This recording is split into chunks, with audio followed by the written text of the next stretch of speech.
Shalom, sahabat Tuhan, kembali kita pagi hari ini dalam renungan pagi dan kita tetap bahas tentang apa yang Tuhan letakkan di hati saya di tahun 2022 ini. Yang Tuhan letakkan adalah adanya peningkatan pemulihan rohani. Di tahun yang lalu dengan tahun ini, bahwa tahun lalu kita akan mengalami atau kita telah mengalami sesuatu, dan tahun ini kita akan mengalami Tuhan lebih lagi dan kemuliaan Tuhan lebih lagi terjadi dalam kehidupan kita. Karena apa? Janji Tuhan itu ya dan amin dan pasti akan digenapi. Kita kemarin membaca dalam Ulangan pasal yang ke-28 ayat yang ke-13. Tuhan akan mengangkat engkau menjadi kepala dan bukan menjadi ekor. Engkau akan tetap naik dan bukan turun apabila engkau mendengarkan perintah Tuhan Allahmu yang kusampaikan pada hari ini, kau lakukan dengan setia. Janji Tuhan jelas bahwa ada kenaikan. Artinya bahwa Tuhan berkata bahwa kamu akan naik, tidak turun. Kamu tidak menjadi ekor tapi menjadi kepala. Tapi dengan satu bagian yang saudara lakukan, saudara mendengar firman Tuhan dan saudara melakukannya dengan setia. Kalimat setia artinya konsisten, terus-menerus sampai akhir. Itu orang yang setia. Kalau kita bisa melakukan hal ini, maka kita akan melihat bahwa kita akan dibawa Tuhan dalam kemuliaan yang lebih daripada tahun lalu. Meskipun kita tahu bahwa dunia yang kita lalui ini semakin lama semakin sukar. Tapi bersama dengan Tuhan kita akan melihat kemuliaan yang lebih. Itu janji Tuhan. Syaratnya kita mendengar akan firman Tuhan dan melakukannya dengan setia. Kenapa demikian, saudara pengasih Tuhan?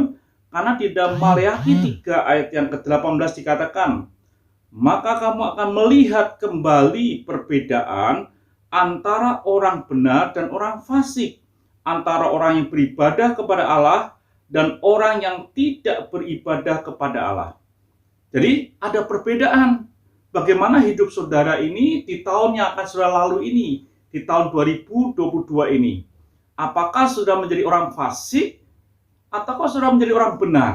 Saudara menjadi orang yang beribadah atau saudara tidak beribadah? Ada perbedaan. Jelas ini membuktikan bahwa orang yang berjalan dengan Tuhan, orang itu akan mengalami satu kemuliaan yang lebih daripada tahun yang lalu. Ini janji Tuhan. Ada perbedaan antara orang yang fasik dengan orang yang baik, antara orang yang beribadah dengan orang yang tidak beribadah. Saya harap bahwa saudara adalah orang yang baik dan beribadah, supaya Tuhan membawa saudara untuk tidak turun tapi naik, membuat saudara untuk tidak menjadi ekor dan menjadi kepala di dalam tahun yang akan saudara lalui 2022. Kenapa saudara punya Tuhan? Karena kita tahu di dalam 1 Timotius 4 ayat yang ke-8 dikatakan dengan jelas, latihan badani terbatas gunanya, tetapi ibadah itu berguna dalam segala hal. Jadi ternyata beribadah itu berguna dalam segala hal, apapun dalam hidup kita. Ternyata ibadah itu berguna. Kenapa berguna? Dikatakan dengan jelas, karena mengandung janji, baik untuk hidup ini maupun hidup yang akan datang.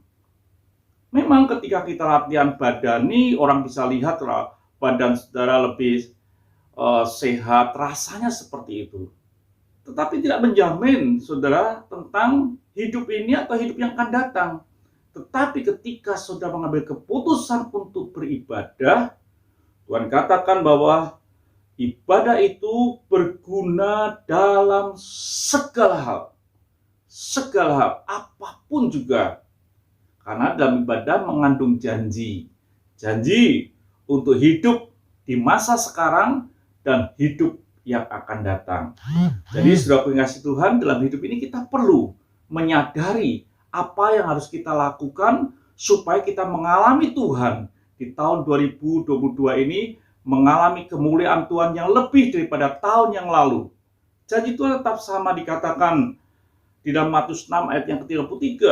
Tetapi carilah dahulu kerajaan Allah dan kebenarannya, maka semuanya akan ditambahkan kepadamu. Biarlah di tahun 2022 yang akan kita lalui atau sedang kita lalui beberapa hari ini, kita mengambil keputusan untuk beribadah kepada Tuhan. Mengambil keputusan untuk mencari Tuhan, supaya hidupmu boleh melihat kemuliaan Tuhan lebih lagi daripada tahun yang telah saudara lalui di tahun 2021. Saudara akan mengalami sesuatu bersama dengan Tuhan, kemuliaannya lebih lagi di tahun ini. Tuhan memberkati, sampai jumpa esok pagi. Mari kita berdoa. Terima kasih ya Bapak, biar tahun ini kami mencari Engkau dengan ibadah, supaya kami boleh melihat kemuliaan-Mu lebih daripada tahun yang lalu. Dalam nama Tuhan Yesus Kristus kami sudah berdoa dan mengucap syukur. Haleluya. Amin. Tuhan memberkati, sampai jumpa esok pagi.